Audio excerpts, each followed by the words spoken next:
All right, why don't we get started? Welcome, everybody. I'm Marty Fye. These four young men and the other two men who started this NexTus Scholarship, I treasure relationships we've had over the years. They're just great men, and I'm honored to moderate this event. What I'm going to ask them to do briefly, well, not so briefly because some of them can't handle that. Not saying anything about you, Andre. I'm not saying anything about you. Is there a problem down on the west side? No, I just that's want to know what we're at today. But anyway, why don't you tell them who you are, your graduation year, your degree, what you're doing, and kind of how you got to Doane. How I got to Doane, my Doane story. Okay. Okay. We'll start. Sure. With Tony. First of all, Marty didn't separate us on purpose. We get along well. It just happened that way. But I'm Tony Tolliver, and thank you all for being here. I'm graduating class of, or I graduated in 1988. Called Denver my home. That's where I'm originally from. Today I live in the Twin Cities. And my job is I'm the Vice President of Engagement and External Relations for the Center for Economic Inclusion. And what else did you ask? My Doane story. Kind of how you Oh, got here. sure. My Doane story is, it's part of the reason why I came here and all of the reason why I stayed. So in 1984, I believe, or 83, Doane had these train trips where they would recruit students from the Denver metro area. And this is 50, 60 students.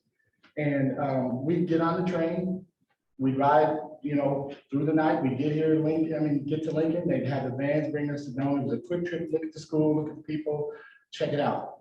Well, just by happenstance on that trip were a guy I went to kindergarten with, a guy I was in fifth grade with, my Little League quarterback. We all went to different high schools, and some of my best friends from my high school were on that trip too. We came, we visited, we were received really well. We had a great time, and we committed to coming to Doane.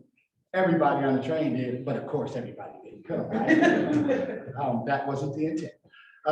But what that did for me was it gave me a grounding, a group of people who I knew I could lean on. And I played baseball in high school, and I could have gone to a lot of different places, but this was small enough that I knew I would graduate, but it was big enough that I could have the relationships like this that would never go away. And the six of us, and there's only four here today, we were roommates for 2 years in Quad 2 down in the basement. So we've been together for 35 years. And we'll talk more about how we got to the scholarship a little bit later, but that's a little bit about me. Dex. I am Dexter Hoskins, class of '88 as well. I'm originally from Omaha, Nebraska. I currently live in Atlanta, Georgia. And I work for a major insurance company as a senior compliance and regulations consultant. My degree here at Doane was pretty much business marketing.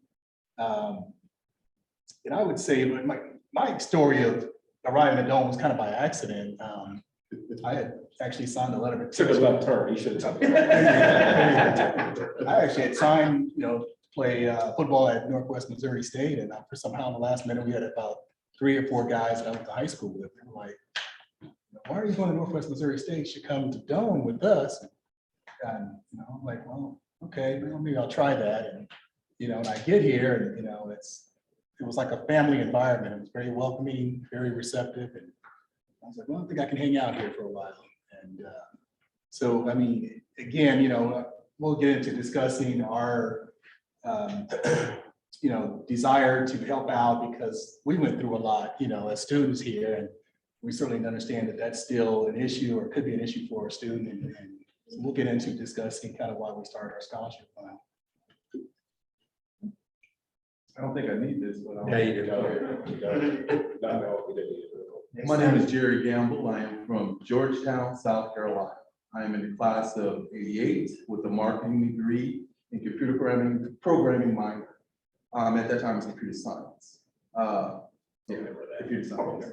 And you can't. You made that can't up. prove it wrong. Mark, you gotta research that. That is not accurate. That's not Maybe you accurate. did separate us on purpose. But my, emphasis on vending machines. yes, my story is a little, it's the same, but it's a little different. If you never heard of Georgetown, South Carolina, it's right by Myrtle Beach. And I'm from the deep south. So that's code word. I'm from deep south. And I remember coming here on accident. Actually, I came after a girl.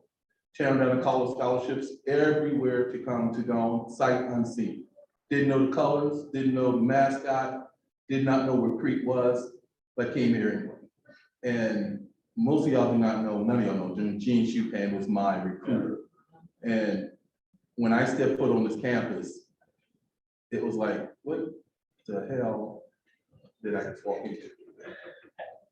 Every day for the first 2 weeks of football practice, I fought. Didn't matter who. And my senior Kapal or junior Kapal day, John Reed was part of that. You fought John. Oh, little, I tried to win, but right. John, you can't move John. You can't move him. That's good. In fact, baby, big baby, and all this stuff. And I was just, I felt, that was our nickname. We had nicknames. What was your nickname? Snack Pack. That's real. He's still snack pack. Yeah, so when I got here, it was kind of different because, and I'll be quick with this, and the reason I told that is that every day, I just hated it, and I wanted to go back home, but I couldn't quit. But if you kick me off, I can go back home. And I told friends exactly that I don't want to be here, I want to go home. And he's like, no, I said, I don't trust nobody here, the only friend I have in this world is Chuck Moocher. And we left the gymnasium and went to his office and called Chucky on the phone, and he offered Chucky a scholarship over the phone for me. And that's when everything changed for me. Now, as a Chuck only lasted a semester, but everything for me changed. So that's the love that I have for the school, and that's where they stepped their neck out for me on several occasions other than that. But that's just a little bit of what brought me here back. I'm like Jerry, I don't necessarily need a mic, but it's always fun to have one. So We have people online. do you have, okay. Yeah. Okay, so I'm gonna talk a little bit. So what I do want to acknowledge, one, is it's not lost on me that it's Friday and it's 1 o'clock. And I'm sure there's a beer that somebody wants to suck down. So what I would have you do is just hang in there. It's gonna get good. Stay focused. We're gonna be okay. My name is Andre Davis. I came out in '89 from Kansas City, Missouri. And me and two other people, Jerall Moreland, who's a part of NexTus also, who couldn't be here because his daughter's having some serious surgery right now, and that just didn't make any sense. He's in Colorado working through that. And then Stephen McAlester is also part of the group. So when we say 6, we know we came from Doane, but we can do math. Your score was here. Okay, so Stevie couldn't make it. I think he's going to be hopefully online. A lot of the work that I've done for the last 20+ years has been centered around nonprofit leadership work, for-profit work, helping businesses scale both in the corporate and community engagement space. So I straddle way too many boards to name. And I also am doing work with a national nonprofit, essentially the same thing we're doing with NexTus, awarding scholarships to underattended populations, right, that need help, that sometimes get overlooked when it comes to education and access to it. So we do a little work there. So this is not new to me. And how I came to Doane was Fran Swain. Fran was, I believe, at the time exiting the role at Missouri Western. And we said yes to Golden Corral. However, I would never eat there again. But when I'm 18, I'm getting the steak, it sounded good, right? So Fran took Jack Shepard, which, John, you might remember Jackie, who passed away about 10 years ago. We all went to the same high school together in Kansas City, Grandview High School, where we went. Jerall was a part of that. We went on a trip. We came up here, and what we saw, which is going to be a part of this talk too, was the cohesiveness of what keeps people on campus. And so I ended up coming to a visit. We all did. We hung out with Jerry and Dex and Stevie and Tony and just a bunch of people that looked like me. And it was a blast. We had fun. My first semester, I had a 1.3 grade point. So I'm killing it academically. Strong, right? Because Andre was doing what Andre does, which is hanging out, being social, man, doing our stuff, right? But that was what got us here, was seeing people, a collection of people, right? And a bunch of people colliding. And we'll talk more about why we came back.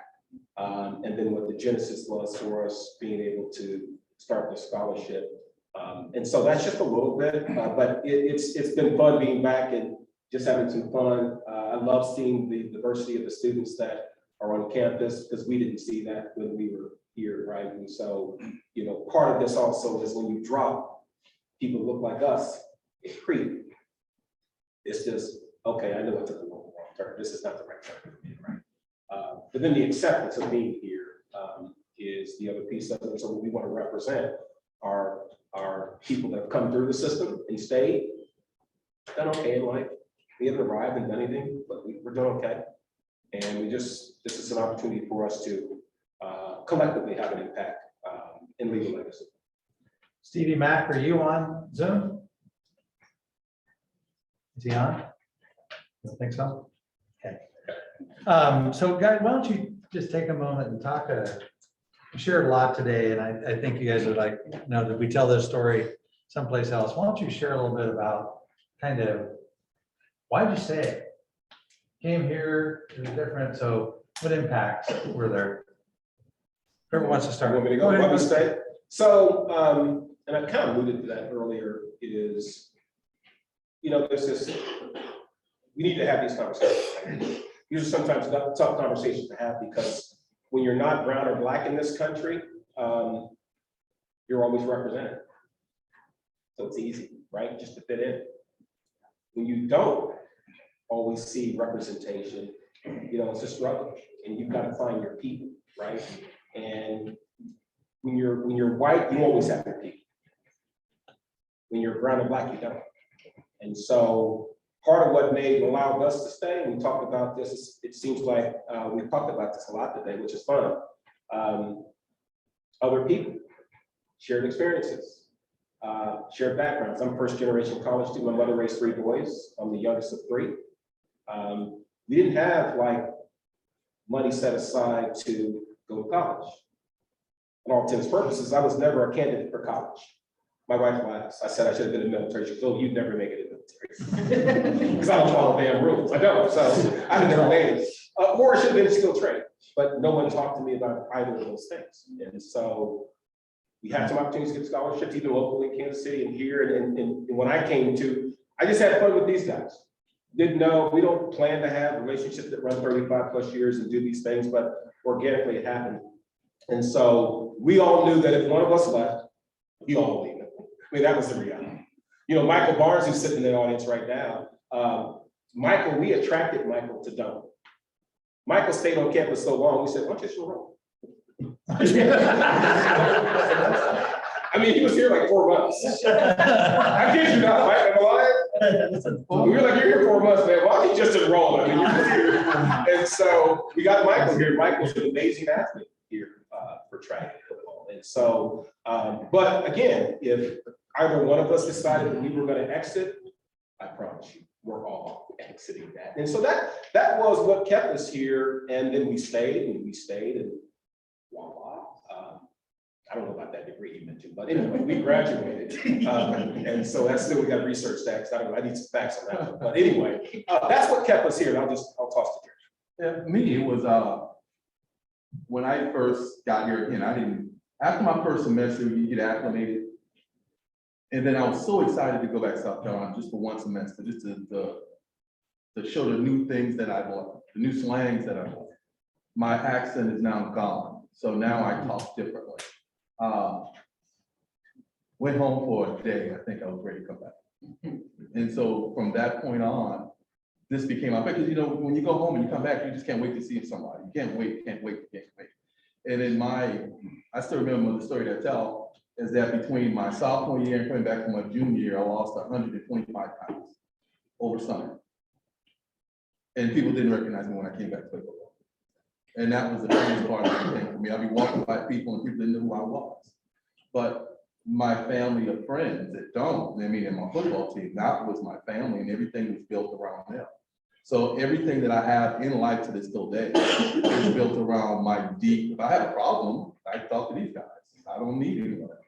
I talk to Marty, I talk to Cody, I meet everyone all over the place from Doane. And that's what I like about the school. And that's what kept me here.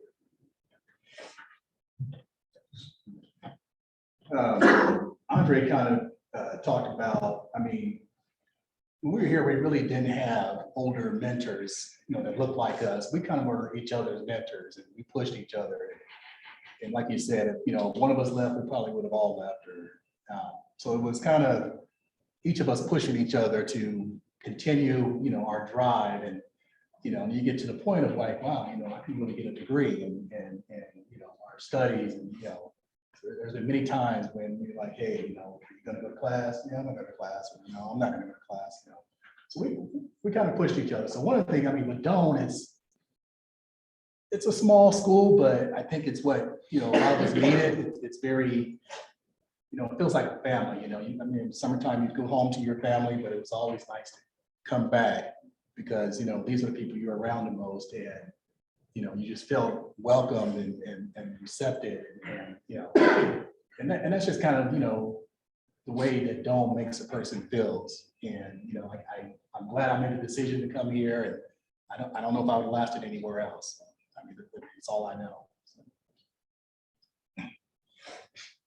You know, we take a few things for granted today, and that's the ability to keep in touch with people. When we were here, there was no cell phones, there was no internet, and there was no Facebook. But yet we've been able to maintain our friendship through that entire time. It's been different at times. We reconnected fully about 4 years ago, but we've never been completely disconnected, and that takes effort. So when you ask me what kept me here, it's the friendships, it's the relationships, it's the people, it's the Cody Vances, you know, the Marty Fyes, the folks who recognize you when you walk on campus, you know, the Tom Reeves, you know, we were on Stuco together.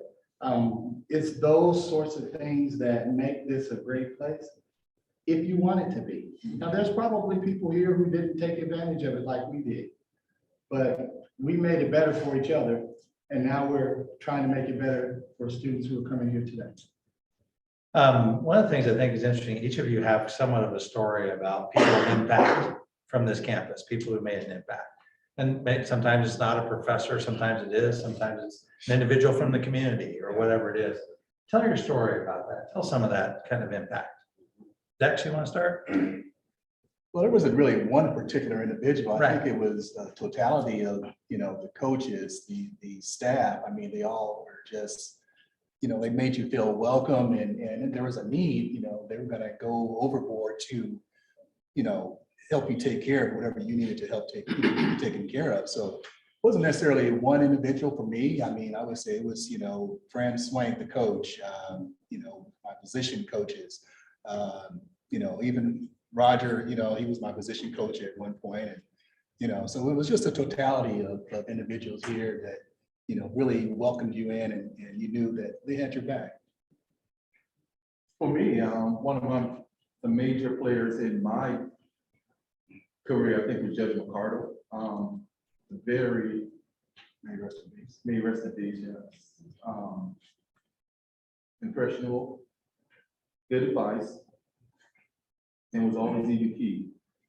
And he took an interest in me too. And it made me feel like he was taking an interest in me, but he took an interest in everyone. But he made me feel special. And I do miss that about Judge McArdo. What did McAlester? I don't know that story. What did he do? He was a judge. No, I knew what he did for a living, but just for Jerry. Jerry mentioned him twice today. I've never heard him talk about He him. was like a booster, but he was always at the games and always at the practices. When I think my brother came, he would always entertain me. It was always very personal. And I always remember that about him. He was always like, you know, he always got in trouble, he would give him a call too. But Yeah. So that's what I was getting at. What happened in 88 stays in 88. Actually, That's right. You know, for me, many of the people are in the room, right? I mean, that's the beauty of a school that's just the size of community-based school, right? Which is what I needed, right? Because I talked earlier about my 1.3 grade point average semester, right? You need to manage that thing, right? And so Marty was a part of that, Ed was a part of that, Translate was a part of that. Players like John were a part of that, right? Just the welcoming factor. We never felt like, you know, we were hazed here in a way. We didn't feel that, you know, especially coming from, you know, came from big cities, right? And Crete wasn't. And Crete wasn't as brown as it is today, right? And so it's a community of people that had impact, and it's not always verbal, by the way, in terms of how people impact you. Sometimes it's just a gesture, it's an acknowledgement. You know, we all want to be acknowledged for, you know, what we are, what we bring, our collective abilities, right? And so, you know, Marty, and I've said this to Marty, and Marty knows how I feel about him, but we love Marty. The reason we love Marty is because he's constant. Always shows up. Always shows up. And I talked about this in an earlier session where I got this award in business that I was given.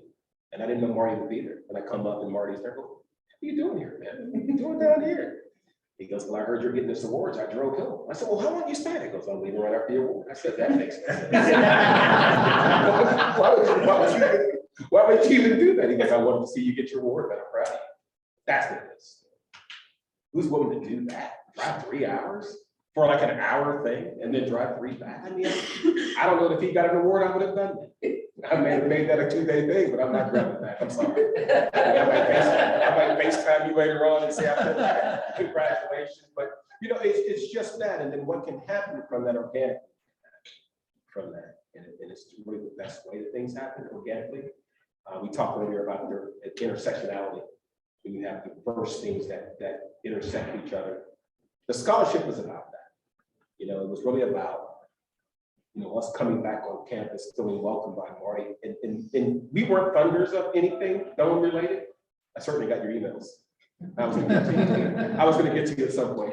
Seriously, I was. You know, we got the emails, but what Marty did was one of the only people that took us around the campus to show us when we came together, took us around the campus and showed us all the new buildings and, you know, why you have a black basketball top. I don't know why you had that, but that's what you had. And so we saw that also. And it spun into some dialogue that we'll talk about later. And that's really where the impetus of the scholarship was born, was in that touring moment. Because it wasn't about, let me show you the campus so that you would donate or fund or do anything. Let me just catch up to speed what's going on with town. It was just super laid back, which he's always been. So Marty has been the most constant on campus, right? And then Cody doesn't forget a damn thing. I mean, you know, you can see Cody mowing yards and go, 98, you had 14 tackles last week. I really didn't know. I mean, so, and that, but that matters when you are alumni and you come back, you want to know that you've left an impression on people. And I think we have. You talked so long, I forgot the question. Oh, you want me to keep going? Because I got more stuff. I'm not quite done yet. I got some more stuff. No, I'm kidding. Influential for me, these guys have, and it feels weird because you're sitting next to me and you're not dead, so we don't want to make this into a eulogy. But Marty was one of the faces when I first was introduced to Doane. He was on that train trip. Marty was here when I got here, and when we saw each other, every time we saw each other while I was on campus, he always had something funny to say or you know, just chit-chatting with you. And that, when you're away from home, when you're on a place that you need to feel like you belong, that you're connected to, you need that, right? But there was one moment that I haven't talked about today, and that was we had a Black Student Alliance that we were allowed to create, which exists today, from my understanding, here on campus. And there's an alumni named Ron James. Yeah. And Ron, he did something for me that I will never forget, and I carry what he did into the work that I do today, and I'll make this brief. So Ron was on campus and he came to one of our meetings and he said, if any of you are going to be in Omaha or Denver, he was a senior leader in marketing for what was then called US West. Today it's CenturyLink, but he's gone on to do much more things since then. He offered us an internship. I raised my hand and I said, I want an internship. I never filled out an application. I never signed a piece of paper. He told me to show up for work, and I did that entire summer. Best internship I ever had. And what I took away from that, so I come from very humble beginnings. We didn't have a car till I was 9, never met my dad before. My mom and I were in a car accident when I was 12, hit by a drunk driver, and she was killed. But why am I bringing that up? So I went to a lunch that our team had. It was a typical corporate lunch. And the table setting was much like the table setting we had in the other room. Because I came from such humble beginnings, we had 1 fork, 1 spoon. That table was fully dressed. I didn't know what to do. I had never had 2 forks. I had never had a knife and a spoon and, other things that were laid out that way. I didn't know what to do. So I told them I didn't feel well and that I wasn't going to eat. Here's how that's come full circle. So in my previous roles and today, I coach companies about doing better to make people feel like they belong. And each of the corporations that I coach, I talk to them about etiquette books and sharing those with their young interns so that they don't have to be embarrassed. They don't have to pretend like they're sick so they don't eat because they haven't been exposed to things, how to tie a tie. Those are the things that the fruits of that moment from Ron James making that opportunity available for me. And I've never really talked about it. I don't even know if I've shared that with you guys. One of the things I think is really interesting is how you came to the scholarship. We were walking around, we were talking about it, but there was more to it. I mean, as this thing kind of started to manifest itself, you guys want to start kind of share that story? Jerry, you can start kind of how it got started. Well, we came back, I think it was our 30th anniversary, our 30th class reunion. And for me, it started when I saw my name on the sidewalk for the 10th time or the 100th time that I've seen it. But at that time, it's like, that was 30 years ago. And it's just, you want to leave something other than that because now at that time they were moving the nameplates and that's my only thing I have that's connected to Doane. Other than my titles. Right. Well, of course. But that's the only thing that I have that I can actually walk on this campus to show my grandkids. So with that being said, I just wanted more of a legacy to leave behind that I did something right. That's it. And I'll make this short. No. For me, it's never been about, like, we want the limelight, we want people to look at us and go, look what we're doing. Don't care about that, really don't care about that. Never have cared about that. But there were some similarities and stories shared during the tour. Like I never heard about, Tony, and Tony will talk about that. So, but Tony had a medical issue that Doane came to. Jerry had his mother passed, and Doane came to that and helped that. Dex and I didn't have that experience. Michael Barnes had a friend by me that helped him stay on track and really stay in track, right, with extra funds. So we started hearing some of these stories that I had never heard of, right?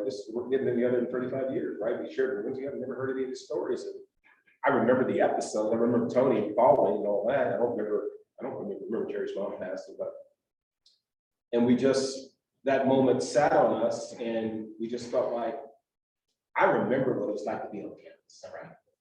I remember eating ketchup packets and cornflakes out of little boxes. You too young to eat little boxes. There were some little boxes in cornflakes, I'll tell you right now. You gotta eat, man. You got a ketchup package in a box, that's what you eat. And I remember that what extra money could do. Just, being hungry on campus is just not a good thing, right? Again, my mother raised 3 boys. I didn't come here with a college fund, right? And so we essentially just thought, what could we do collectively to have an experience with each other than, hey, let's get together, go to Doane, cheer people on, drink a beer, do that. Let's do something meaningful. And that was really where the idea started to come together is, 1, could we do this? 2, how do we do it? 3, how do we get Doane on board to do it? Because they weren't doing this the way we wanted to do it. So we had some intentionality behind what we wanted to do, being 6 men of color that graduated, and how do we impact kids of color? The goal being that perhaps if we could grow this scholarship, many other people of every shape, hue, ethnicity could be impacted, but right now we wanted to focus, because typically if you look at data, and you know the data, because Louise is awesome at providing data. Kids that come to the school don't have college funds that they're sitting on, right? And so it's certainly, it's this juxtaposition of how do you help kids finance and stay here. And that's where it came from, being intentional that way. And we were trying to figure out, how do we fund something? How do we come together with what's the correct amount even? And we weren't going to do the big stuff because we felt like that's what the university is for.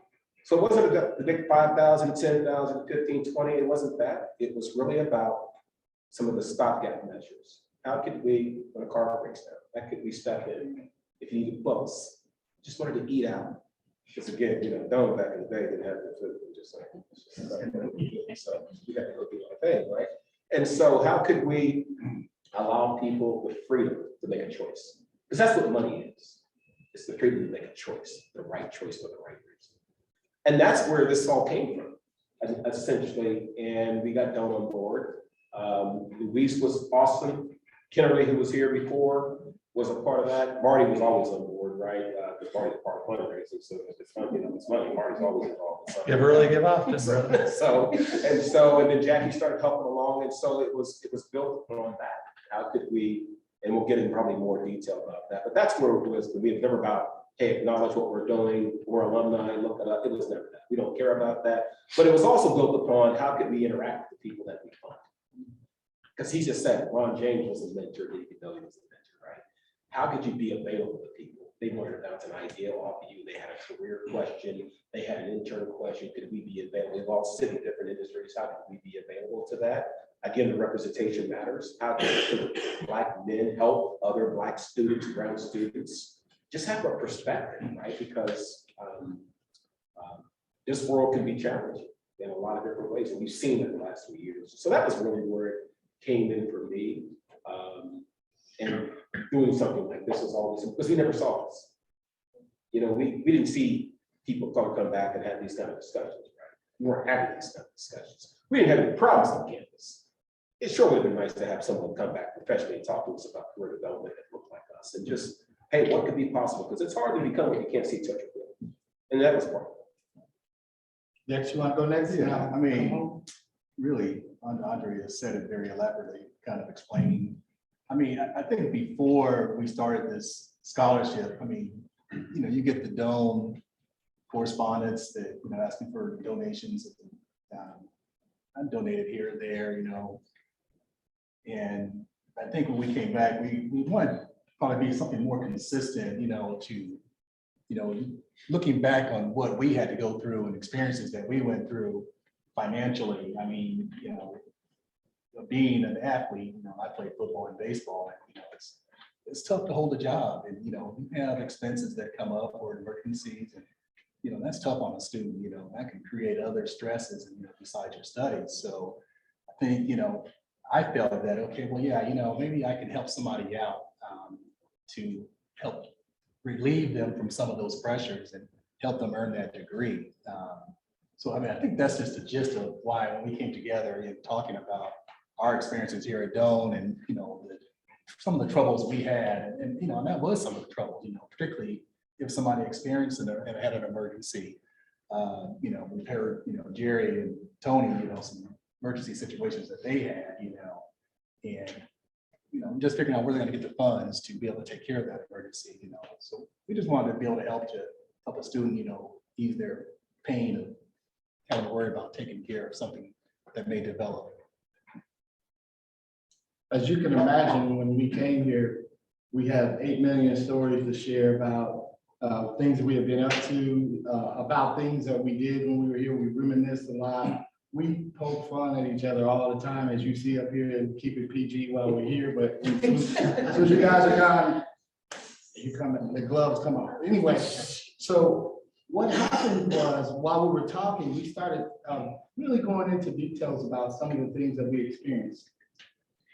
One of the things that happened to me my junior year was I got real sick, and I had asthma, and I used an inhaler while I was standing up, and I passed out. and I fell flat on my face and broke my nose and knocked my 2 front teeth out. Remember my story I shared with you, no parents, right? I actually worked 3 jobs while I was here. We don't have enough time to talk about those things, but I didn't have room to pay for a new set of teeth. So I was gonna leave because I didn't like not being able to pronounce S's and T's out loud. That's a joke. You can laugh. And Could be the rib sandwich. didn't it? yes.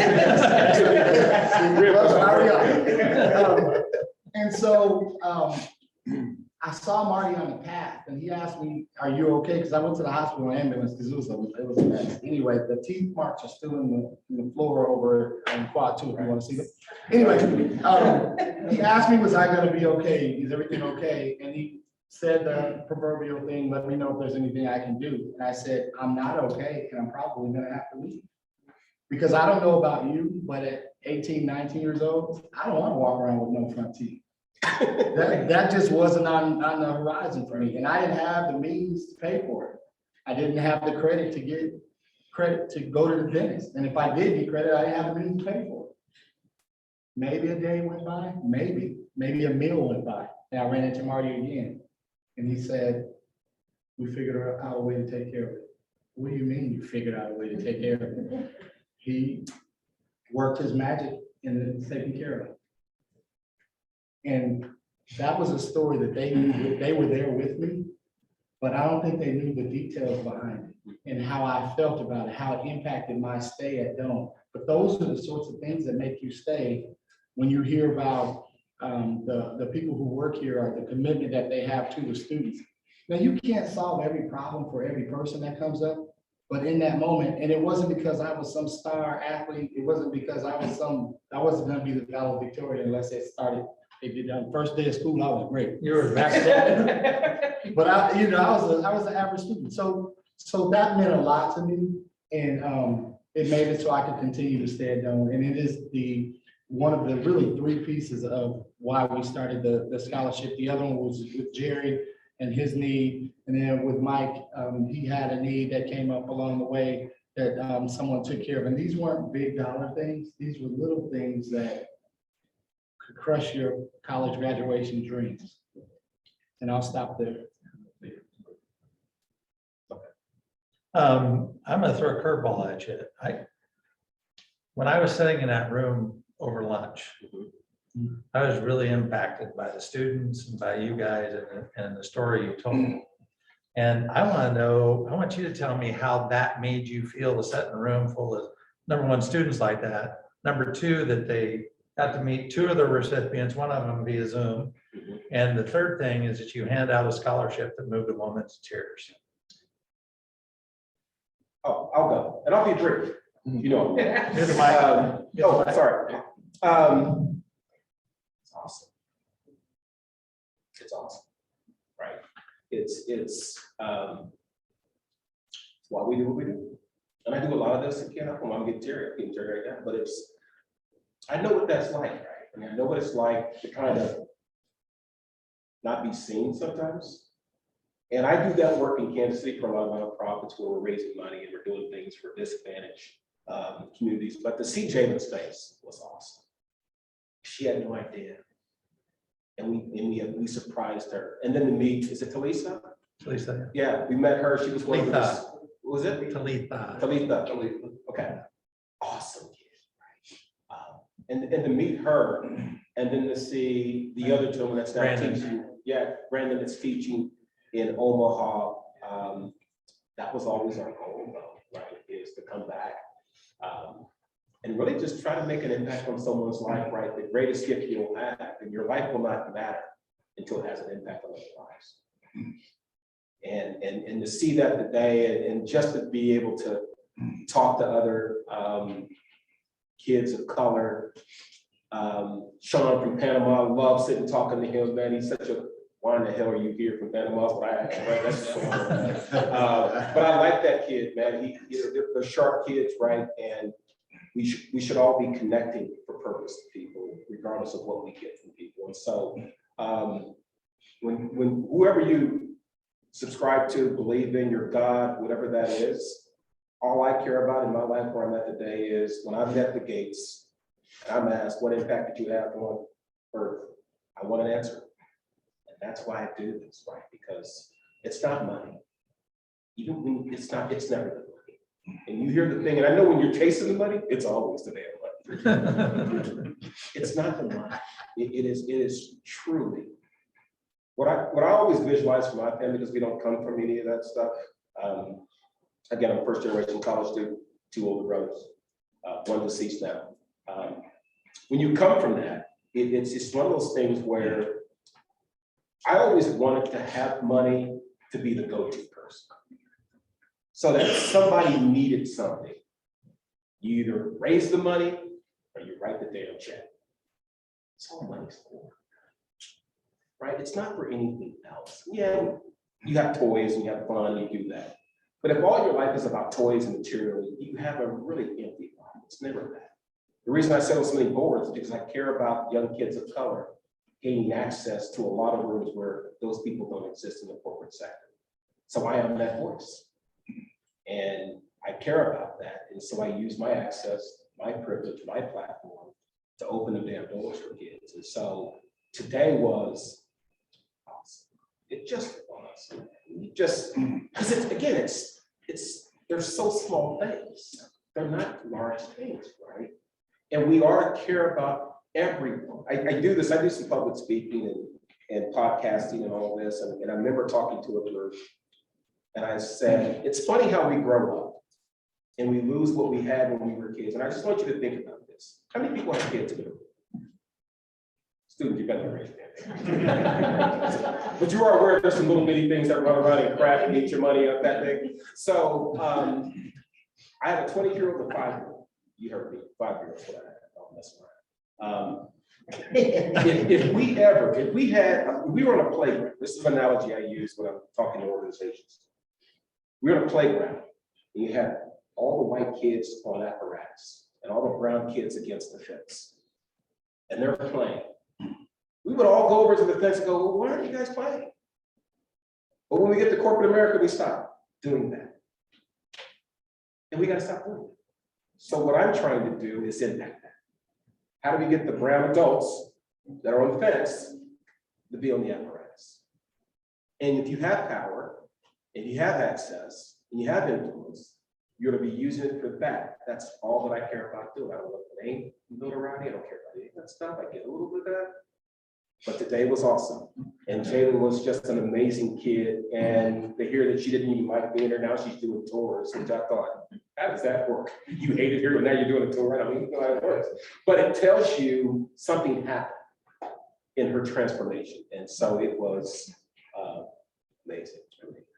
Anybody else have any thoughts on that? I have Yeah, another question. I have two. Yeah. I heard for the first time today, and I'm embarrassed that I heard for the first time today, don't help still. All right, you've all heard that if you've been around campus. That's what I felt. And the other thing was, it was the other side of hope. When you are able to provide somebody so that they get on the other side of hope, not down, they're like, I'm going to be able to get through this. That's what I felt. Yeah. Yeah, mine is, I always take the lighter side of things. I felt old.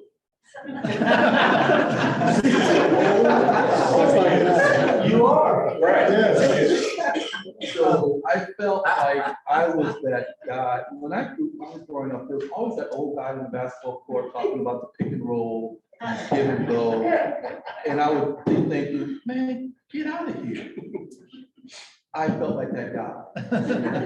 Because as we're sitting there, she's asking me questions like, were there a lot of restaurants? No, we had one.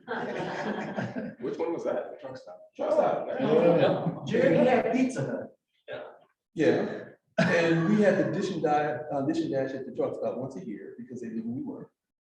So we can do it once a year. And then the thing that kind of threw me is like, we didn't have any phones, no internet, no cable. We didn't have a TV. And we were talking about this, that we survived on $20 a month. Like it was up $2,000 a month because we didn't have any expenses. I didn't buy gas, I didn't pay for cable, I didn't have anything, I still got $5 a week. And I'm telling them this, and I'm looking at their black eyes just glaze over.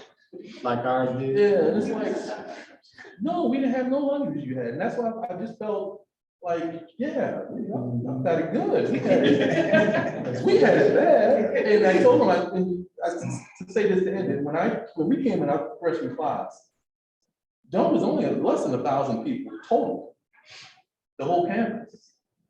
In our class, there was at this point, I think, 13 African-American students. When we came back the second semester, there was like 10. And then we came back the second year, there was 5. And then only 4 of us graduated. So I'm explaining, and they're like, well, we have everyone, we have nothing. And when we came in as a freshman, Vernon Brickfield was the only African-American senior, upperclassman. He was a senior, he graduated. So we all looked up to Vernon to show us where to go. Where do we go get this? Where do we go get this haircut? I didn't know where to get a haircut from. And when Vernon left, it was just us 3 at the head of the table, and we didn't know it was a blind meeting of blind. So when they came in, it was like, well, we're gonna try this. Yeah, sure. We need to buy some clippers, y'all. We got here. Stevie Mac got here. We bought a pair of clippers and had designated one person to cut here. And that's how we got our haircuts. And we just rolled from there. I was telling the story. I had hair back then.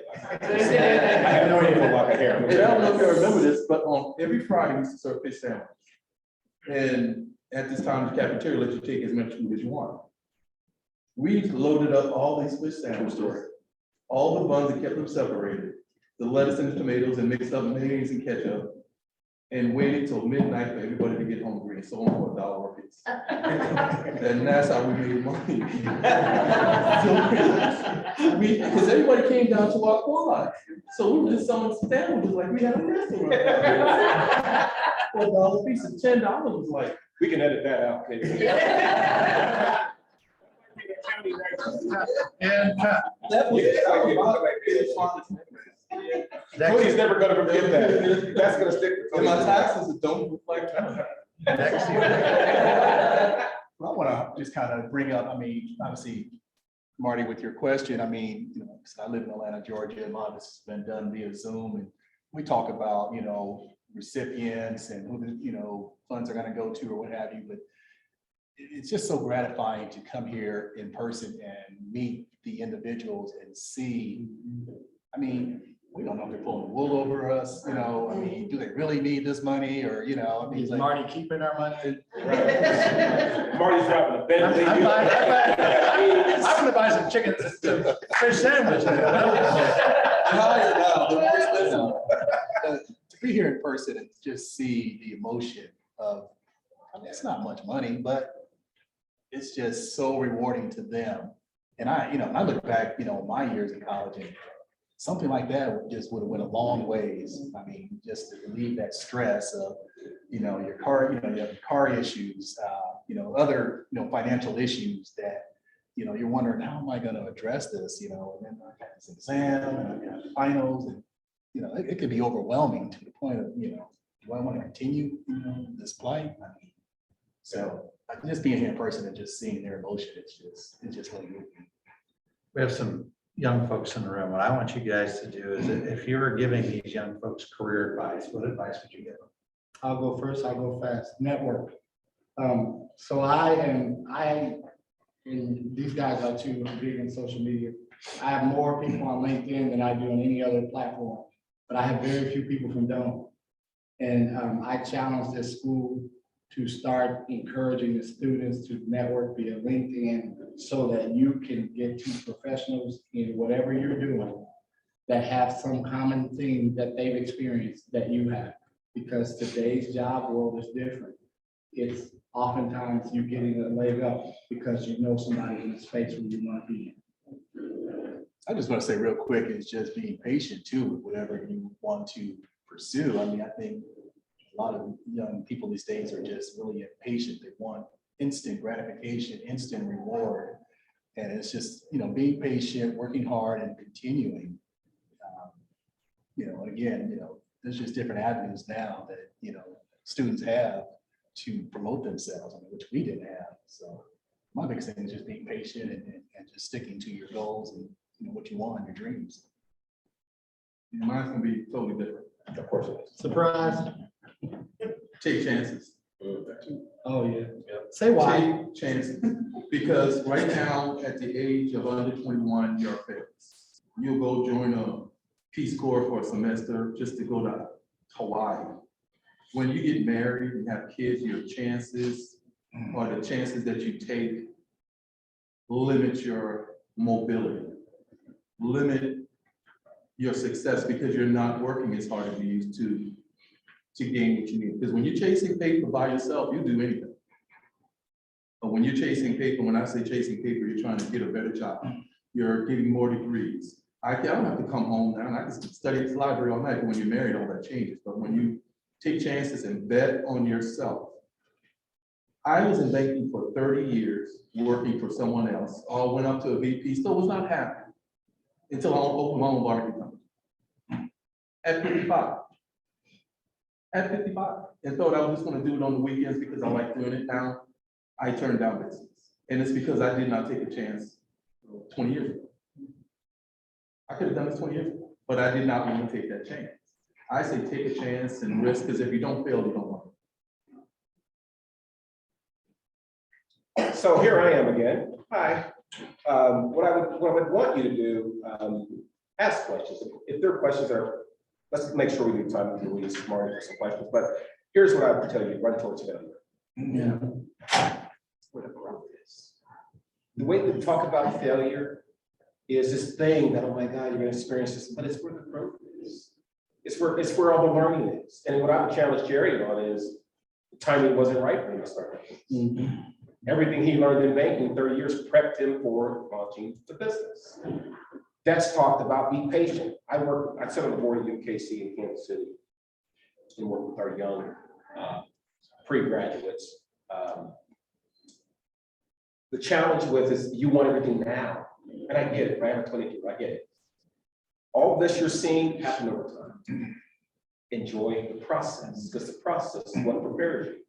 If you're not willing to be prepared, you can't get it. It's hard to have success. And so that would be my tap. And LinkedIn is a no-brainer. All the employers are there.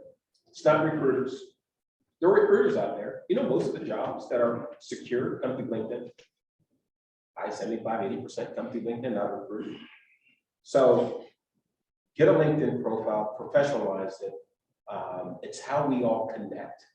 I do a lot of that, and it's how everything happens. In business, I don't care what industry it is, it happens that way. I would tell you also, if you have Facebook pages, social media that need to be cleaned up, clean those things up. You will never, an HR director will never tell you that I was on your page and saw what you posted, so therefore we can't hire you. They're not going to hire you. And so all I'm saying is, if you're searching for work, look at your social media. It needs to get rid of some stuff that you need to get rid of until you secure the job and go to whoever, you just go. But that is something that recruiters do. I'm around a lot of HR people too. That would be my advice. And either find a mentor or a sponsor to help you. Sponsors really have skin in the game. They're the ones that will walk you into rooms, like what told him. Ron James was a sponsor, by the way, not just a mentor or coach, but Ron James and the sponsors. What they do is they walk you into the organizations. I just did this for a young man in Kansas City. He's trying to go work with the NAIA. I have some people there. I sent an email, said, hey, just look out for Julius. He's going to apply. Be willing to do that. Be willing to use that access. But you can't do that if you're not connecting with people like this, right? And so that would be my thing. And I know it's tough when you're a freshman or something like that. Social media has changed the game, not always for the bad. It really has changed the game, and it's how we're all interconnected today. But have fun in your journey and understand that the journey is what the journey is. Adam Grant wrote this book that I just finished. It's an amazing book. It's called Think Again, The Power of Knowing What You Don't Know. What he challenges us to do, people, he's a neuroscientist, so he worked at West Point, did all these really cool things, right? What he challenges us to do is you should be following people that make you rethink. That make you rethink. You only know what you know, that's where you are. The more you expand that knowledge base, the greater the opportunities come in front of you. They're always there. You weren't prepared for them. Expand your knowledge, get around people to make you think about scenarios. Disagree, don't be disagreeable. It's okay to disagree. Just don't become that person that just a disagreeable person. And so that would be some of my talks back to you. One of the things I think is incredible about these men and the six and anybody who's in here that has had life experience. Dr. Hughes talks about Doane helping Doane. He brought that up. And these men are absolutely happy to help any student along your way. If you need career advice, if you need assistance, if you need an entree into business. And the power of it is that between the career office and the advancement office, we know the people, right? And so we can help you find folks to connect with. If you want a summer, you live in Colorado and you want a summer internship in hospitality, we can find somebody for you to probably connect with. But use the Doane connection to help yourself. Andre brought up, I want to leave some time for question and answers. Anybody have any questions? They can be, yes. You guys mentioned, Your name My name is Sam Dunwell. and you're from? I'm from Lanai City, Hawaii. Oh, wow. And I'm a senior here, but you mentioned like you guys are part of Stuco, Black Student Lions. Is there any other groups that you guys were part of that like helped you gain skills and further? I'm a city. So that's what I was asking. I didn't know.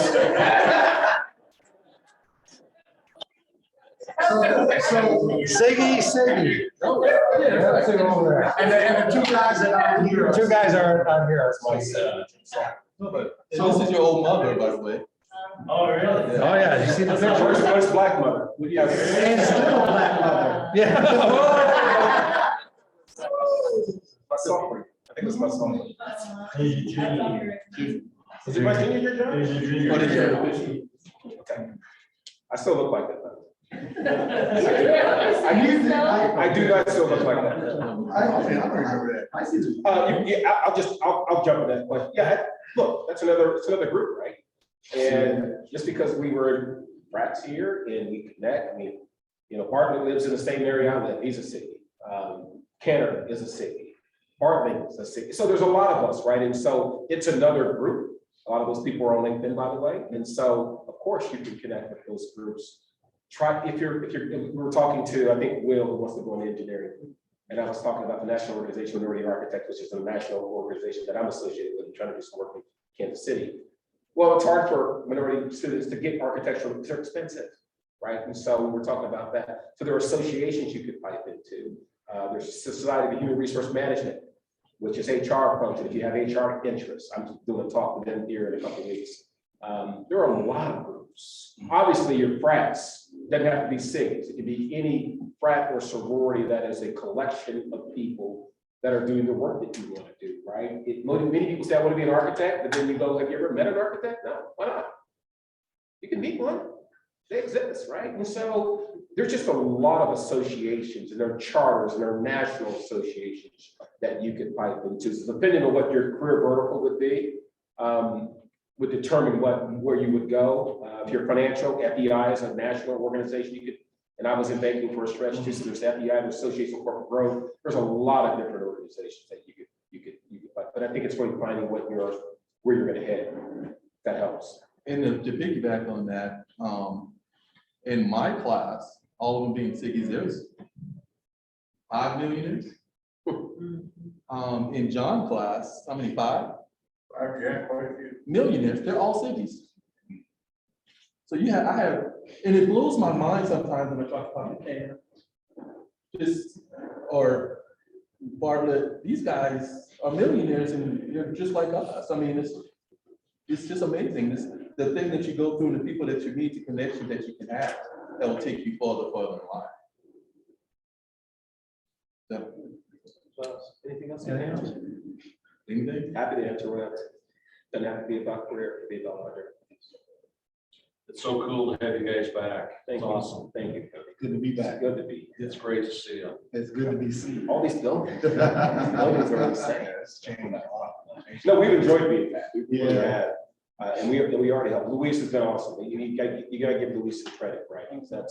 He's got a heavy lift when you're trying to create equity And it's not about what we think it's what you are, right? We need to create more equity. So that's hard getting people to get out of their behaviors to open up to different opportunities and possibilities. So he's doing some really good work on campus.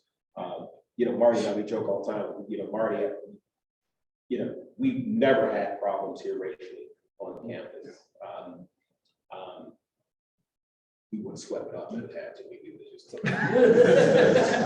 Biceps like I'm just that, saying, you know. I'm just saying. Yeah, But we never had a problem. This town was kind. I remember I still ride motorcycle. I was riding a motorcycle and I rode up the street and this Crete police stopped me and it was and I was on it. And he stopped me and I was like, oh man. And he goes, what are you doing? I said, well, I just got off the U-Haul. And it was just riding route. And so I wanted to clean it out and blah, blah, this.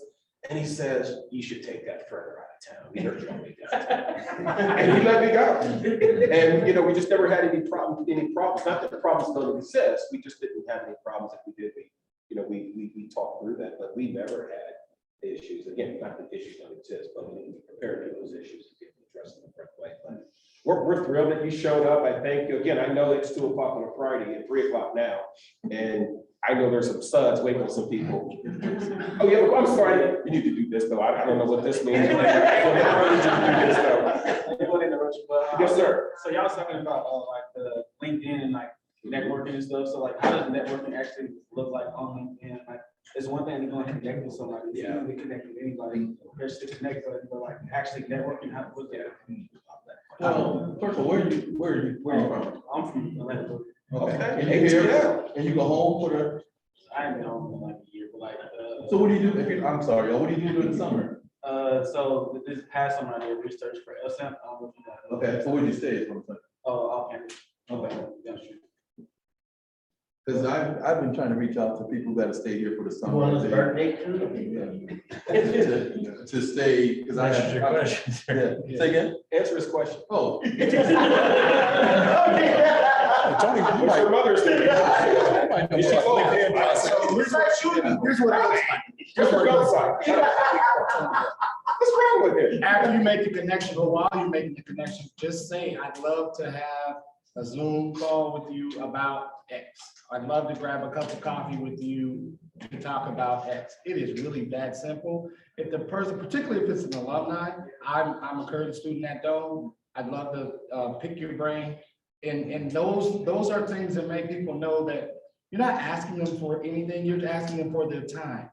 And one thing we've learned over the last couple of years is there's no more important thing than our time. Because we have to invest in each other, you know, we've seen it. So that's what I would do. Andre, Jerall, I mean. You can, you know, you can search under schools, right? So Yeah. you can do a search and find Doane alums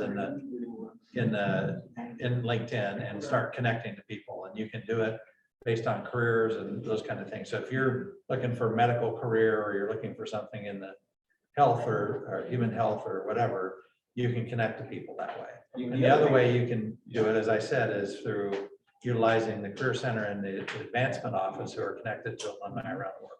The other thing that the algorithm of LinkedIn, what they do is they populate. So when you're inserting your information and you tag your university, what LinkedIn's algorithm does is it populates below all of your search function. It populates everybody that knows the Doane that you might share a connection with. Yeah. So if you scroll up, you'll start seeing Doane alums there.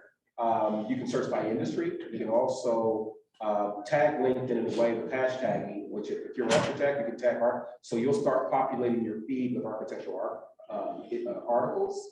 Then you'll also see people that are in that space. So there's a unique algorithm with LinkedIn.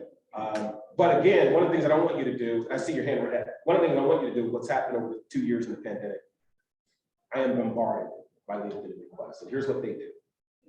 Hey, saw you talk here, loved everything we talked about, love to connect. Then I say yes, and I get an email this long. Don't do that. Don't do that. Selling some. Yeah, don't do that. Right. So that, to me, I'm never responding. Somehow I'm on franchise opportunities, then people are just tagging me, would you ever want to buy a franchise? And I'm not, right? I mean, I'm married, my wife's a founder, I'm married to an entrepreneur. So it's not me. So what I would say is what Tony said is have a reason for connecting. That's what, I don't use networking. I love shared outcome, shared value. What are you bringing? What are you trying to get? How do we help each other, right? That's what I want to know. So if you say, look, you were down at Doane on whatever day, love what you talked about, but love to connect. I'm connecting with you on that purpose, right? There's something that kind of brings us together, connecting that. Gentleman that had a thing. Yeah, I was just gonna point out that we have an awesome alumni office on campus that you can also go through them to reach out to any of them. Yep. Mike is awesome. You can just be like, hey, I'm looking for this type of alumni. Yep. And he will scavenge. Yep. And Marty. I said the word advancement, but what I Marty's meant really was good about alumni. that too. He'll connect. And I'll say this while we still have a few people on the Zoom, I can't look behind me, but this scholarship is for African Americans, but anyone can contribute. Our willingness to help is for anybody. It is, we will help any student that has any alumni, any graduate, we don't care. We love what we experienced here, and we will pay it forward however we can. What else? Anything else? You guys- I want to really thank you guys You're welcome. for taking the time. And You're welcome. it's been a great day, and I know we have some friends here. If you want to visit with these guys, they'll be hanging around for a little bit. So we'll step outside or we'll visit with you in here. Thanks for coming. Thank you.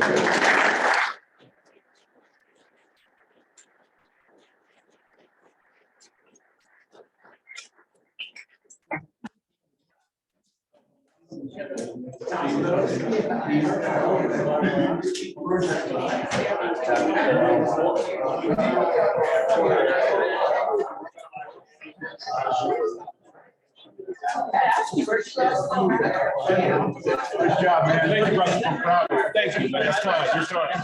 The bar is low, but nice to meet you again, too. Give